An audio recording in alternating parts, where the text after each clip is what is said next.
Is there not an entire section on this subject? Yes, I may have changed my mind in the meantime on that, so it's unfair. I may have changed my mind about Ether, for example. Is your book for sale back? Yes, it Let me tell you, let me tell you, let me tell you, let me tell you, let me tell you. But have you ever asked God for forgiveness? I'm not sure I have. I just go and try and do a better job from there. I don't think so. Let me tell you, let me tell you, let me tell you, let me tell you, let me. Say it like you mean it. This is my Bible. What up? I got something to say. Hey, what's going on, everybody? Welcome back to Let Me Tell You, episode 74. I am your host, the Evangelical Norm. So now we're 2 days late on our podcast. This is episode 74, part 2. Came back a day late doing the podcast, had a long weekend, fantastic weekend up in Moscow, Idaho, hanging out at Grace Agenda 2020. With the guys up there at Christ Church and Doug Wilson and Gary DeMar and Ben Merkel and who else spoke? Darren Doan. I'm trying to think of what other speakers. Of course, Toby Sumter. So we had a lot of really good speakers, a lot of really good, edifying, informative, convicting sermons that were preached. Got to take my wife and daughter this time, which was pretty cool. So it was a really good time. So, long drive home Sunday, didn't feel like doing a podcast Sunday night. Recorded a podcast yesterday and did not check my computer updated while we were gone. And every time this computer updates, I don't know why, it resets my microphone to the default microphone, which is somewhere in this little case and not this one that is sitting in front of me. So not paying attention to there are sound bars right in front of me on the screen that I can see. Didn't pay any attention to that. Didn't realize that my microphone wasn't on. So one of the guys this morning, as he pulled up the video to watch the podcast, sent me a message that there was no sound. And I did 2 podcasts yesterday with no sound. So here we are, back again to try one more time to provide you with a podcast. And at this point, I mean, half the stuff I'm talking about is like no longer news. Nobody really, well, most of it you should care about. And so we're going to get into it. The first thing, John MacArthur, Sunday. So here's the deal. MacArthur goes back to having services. Gavin Newsom or Garcetti, whoever, one of the two, says, you can't do that, we're going to fine you or something. Grace to You, or Grace Community Church, files suit against the state for violation of their First Amendment rights. Judge says, okay, you can meet, but Grace Community Church agreed to socially distance and wear masks in order to meet. The judge's order said they could meet. Well, late Saturday, another judge pulled that back, said, no, you cannot meet unless you're meeting outside is the only place you can meet. You can't have inside services. And John MacArthur said, watch me. And so they met, they didn't social distance, and they didn't wear masks. I'm sure people who wanted to wear masks were allowed to. It's not like they said you can't. But from what Phil Johnson said, not a lot of people wore masks. So, and it was essentially, we made an agreement, you went back on that agreement, we're not going to do this. Essentially, the thing here is, and I'm glad that John MacArthur is doing this as a face that is well known that is doing this, because the reality is there have been churches that have been doing this all over the country for a long time. Our church has been back meeting for a good period of time, and there hasn't been any issues. Not many people wear masks. We're not social distancing the way we did when we first started meeting back up. And as far as I know, nobody's gotten sick. Nobody has caught COVID. Nobody has died in our congregation. And I don't know if anybody has in MacArthur's congregation. But the reality of it is this: the government is absolutely overstepping their bounds. We have a constitution that says Congress shall make no law regarding religion or the free expression thereof, which means no matter what is going on in the world, the government cannot tell churches you have to shut down. That is an absolute violation of the First Amendment. They can recommend, they can ask, they can say, which many churches did. MacArthur's church did. At the beginning of this whole thing, MacArthur said, we'll stay home. We'll see what's going on. The numbers were terrifying that they put out initially. And so they said, we'll stay home. We'll do this. And then after, so much time, the people started coming back. It wasn't that they went out and said, hey, we're having services again. We want you to come back.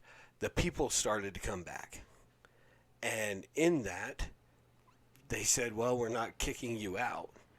And so more and more people started to show up. The second week they were back, MacArthur greeted everybody by saying, this is our peaceful protest. Because obviously, again, as you look at what's happening, they're trying to shut down churches, specifically naming churches in the governor's executive order that said you cannot meet, or the mayor or whoever, I can't remember if it was Newsom or Garcetti that said they couldn't meet. But they weren't shutting down the protests. So we'll call it a protest. This is our peaceful protest. And but the reality of it is that the government is overstepping their bounds in this. And it is absolutely a violation of the constitutional rights of Grace Community Church and any other church that wants to meet. And again, I can't imagine that there's a church that says you have to come, you can't wear a mask, and you're going to sit next to this guy. Every church that's out there has said, if you're sick, please don't come. If you're susceptible, please don't come. Take care of yourself. Stay home. Do what you have to do for yourself. And we'll provide. Apologia never shut down. And they continue. They always put their sermons online. But they provided for the people live sermons. And encourage people, if you're sick, stay home. If you're susceptible, don't come. Protect yourself. But if you can, if you're willing, come and let's worship together, because that's what the Word of God encourages us to do. To congregate. Online church is not church. Putting out a sermon online is not church, because church includes sacraments. It includes communion. It includes baptism. It includes church discipline and communing with each other. That's what a church is. Just a sermon online is not a church. You can't do virtual communion. You can't. It's not. Communion should be administered by the elders of the church. So you can't do it. So in order for the government to say you cannot meet, you are absolutely violating the constitutional rights of the churches and its members. Can't do it. So it's going to be interesting to see what happens over the next week and beyond with Grace Community Church, because they have become the figurehead. I know there was another Calvary Chapel that specifically was named, and there was a restraining order brought against them by the state. And I'm not sure. I haven't seen any news on what's going on with them. But I just saw an article that said something. I haven't been able to fact check it or not yet. But so here I go throwing out some potentially false information. Send your emails to evangelicalnorm@gmail.com. And the police chief said, I'm not going to enforce any of these laws against Grace Community Church. So we'll see. God bless John MacArthur. Thank you for doing what you're doing, and all the churches around the world, around the nation, that are still meeting, that are still providing a place for people to come and worship God under the auspices of what the Bible says church should be. And praying for those who are sick or those who are susceptible to this disease, that they stay safe and healthy or recover, and that we move through this. So prayers for that. And then this week, the internet just decided to see just how ugly it can get. So, which, anybody, if you're watching this, you're on the internet, you're on social media, you know how ugly social media can get. And it just got uglier and uglier this week. So this last week, Donald Trump's brother died. I didn't look up his name yesterday when I recorded and forgot to look up his name again today. So I want to say it's Robert or something to that effect. But so Donald Trump's brother passes away, and immediately #WrongTrump starts trending on Twitter and social media, because people on the left are outside of their stinking minds and decide that they're going to start talking about telling God. And I think one of the first ones was Bishop Talbot Swan, who is just an ugly man. Looking at some of his tweets that he's put out since then, what irritates me more than anything is this is one of those guys that uses the word YPPO, WYPIPO, for white people. Really? What are you, 7? Are you a child? This is the most immature, ridiculous crap that I've seen in a long time. And the last person that I saw doing this stuff was Donald Trump, and I called him on it. The name calling and the childishness, and especially when you're calling for the death of the President of the United States. And again, it's not threats or anything. It's just, oh, you took the wrong Trump. You took the wrong Trump. God, you took the wrong one. You should have taken. This is ridiculous, and it's childish. I can't. It's so frustrating to watch this stuff. And again, the right can be as ugly, just as ugly when it comes again, praying imprecatory prayers against Obama, which, I have no problem with the imprecatory prayer of remove him from office, which is Psalm 108. Let me pull up what Psalm 108, because that was the really popular one that was invoked against Obama while he was in office. And I think it actually does call for the death of the person in that, but initially it says remove him from office, which is was actually a good imprecatory prayer. But beyond that, it got worse. So where is it? Psalm 108. I do not think this is it. This is not the one. Psalm 118 maybe. I'm only going to look one more. And if this is not it, then so be it. It is essentially something to remove him from office and smash his teeth or something to that effect. Not finding it. Let's see. Live podcasting. Don't you love this? Remove from office. I really want to find this thing. Isaiah, Revelation, Leviticus, Joshua. Maybe I'm just looking in the wrong version. Maybe it is King James. Let's try that real quick. Psalm 119. No.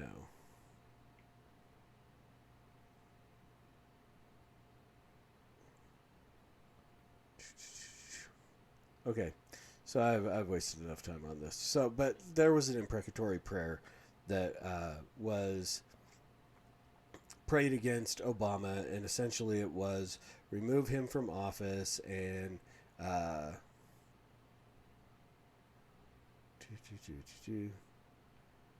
really determined to find this thing. Yep, not it. Okay. So remove him from office and some other garbage, but again, it's just ugliness. calling for, and I mean, there were death threats against Obama and people saying you should die and so on. And now there's people doing the same thing to Trump. And you see this all the time. I mean, I've watched this with Jake Eakin. I think that's how he pronounces his last name. He is an abortion mill evangelist who is just very outspoken. But in his teens, 13, I think he was convicted of murder along with another boy. Served time, got saved, and now is using his voice to speak out for the unborn. And man, there is some ugliness that comes against him. And like every time he tweets or posts on Facebook, there are hundreds of comments about how he should die and this and that and so on. So, and I mean, I've even gotten them today. In fact, I had one that going back and forth with somebody. I think I actually posted something from Jake that Jake had posted about abortion and abortionists are serial killers. And somebody posted to that and said, you should never tell people what to do. It's a woman's choice, blah, blah, blah. People like you should have been aborted. Really? So now I should be dead. And again, it's just the ugliness of the internet and things like that. And this whole thing with Trump, with wrong Trump. I mean, can we not have some compassion for the man who just lost his brother? I mean, and Joe Biden, apparently in a moment of lucidity, or his aide who tweets for him, whoever, whatever, somebody actually showed some compassion and said, Donald, we know what it's like to lose somebody. Our condolences, blah, blah, blah, which is a really cool thing, whether it was Joe that tweeted it or someone else at his campaign that tweeted it, but it was, and then people were mad because of that. Where did we go off the rails in our society that we cannot even show some compassion towards those who have lost loved ones? I mean, there's something, I mean, even my cousin who is vehemently anti-Trump, to the point where I would say he's probably on the verge of Trump derangement syndrome. But he even was like, I've lost a sibling, Donald Trump, my condolences, I know how bad it is, and so on. And I mean, even he was able to show a little bit of compassion towards a man that he vehemently opposes. But that is lost among the rest of the internet, on the right and on the left. And it is disgusting to watch. I mean, almost to the point where I'm not going to, because I have too much invested in my social media with podcasts and stuff like that. But I mean, there was a part of me that says, I just want to get off of this. And I did. I like put my phone down for a few hours and just didn't look, because it was so bad and so ridiculous. Why can we not give a little bit of compassion towards people why can't we mourn with those who mourn? I mean, and again, I don't expect that from those on the left who are not saved, who are not regenerate, but I expect that from those who claim to be Christians. And then it got worse, because, and I know you've seen the story and so on. Little Cannon Hinnant, I can never pronounce his last name. Last week, riding his bike in the neighborhood, neighbor comes out, runs up to this little 5-year-old boy and executes him, shoots him in the head, execution style, walks back in his home. Man who shot him was a black man. And conservative Twitter and right-wing social media lost its freaking mind and went completely off the deep end and took this tragedy and politicized it wrongly. And I'm going to call these people out. And again, I'm guilty, because I posted a picture and I just with one caption that said, will there be protests? And then I'm not one to go back and delete. I'll admit when I did something that was wrong, but I'm not going to go back and delete it. I'm not that guy. I'm not going to try to cover up the poor choices that I've made. This was one of them. Because this is something that should not be put in the political sphere. And there is an absolute difference. Because everyone is like, where's his 4 funerals like George Floyd got? Where's his gold casket? And so on. And again, yes, the situations could be considered similar. I mean, a horrifying, tragic death that this little boy endured. That his family lost more than I can ever imagine. The pain that his family is enduring is beyond what I can imagine. I mean, and I lost my great niece at 4 years old. And that was probably the some of the greatest emotional pain that I endured, losing Emily. But she wasn't my daughter. I loved her. She was my niece, but I can't imagine what the parents. I can't imagine what my nephew felt, and his wife, what they felt when Emily died. I mean, it had to have been exponentially more than what I went through. But again, George Floyd's family lost a lot too. Now, granted, he was much older. He had a history. He had all this other stuff. But again, nothing that Cannon did warranted his death. Nothing that George Floyd did, even in the minutes leading up to, warranted 9 minutes with a knee on his neck. None of it. The resisting arrest, the attitude that he gave the police, the drugs that were in his system, none of those warranted 9 minutes with a man's knee on his neck. Which, and I don't care what the autopsy said, that exacerbated whatever caused his death.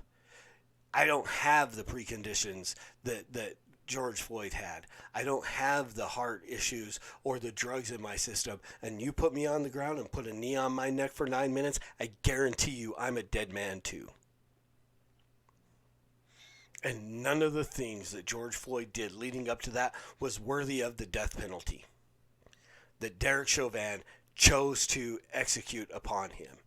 Nothing that Cannon Hinnant did leading up to a man walking out of his home, walking up to this boy, shooting him in the head, and turning around and walking back warranted what happened to him.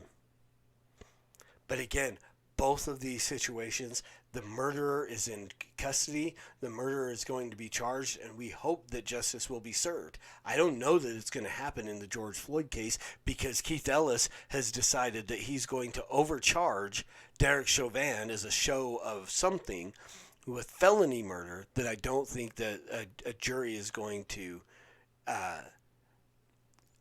look at and say that, yes, he's guilty of that. Manslaughter, he'd probably go to prison for a long time. Charging him with felony murder, with second-degree murder, with premeditation and a forethought, I don't think that's going to go. I think he'd be acquitted and there will be more riots. But this little boy's murderer should go to jail for a long, long time and ultimately should receive the death penalty. That man should be put to death by the government. Same way that Derek Chauvin should be put to death by the government. The same way that Breonna Taylor's murderers should be put to death by the government if they ever arrest them. Because still no one's been arrested in that case. So again, these things are tragic. These are horrible tragedies that have happened that should never have happened, but they should not be politicized either. We should not be taking this little boy's picture. The only time this little boy's picture should be shared on the internet is if it's paired with condolences for his family. And I guess we can call for justice, but the murderer has been arrested, is in jail, and will stand trial. So at this point, we should never be using this for political gain.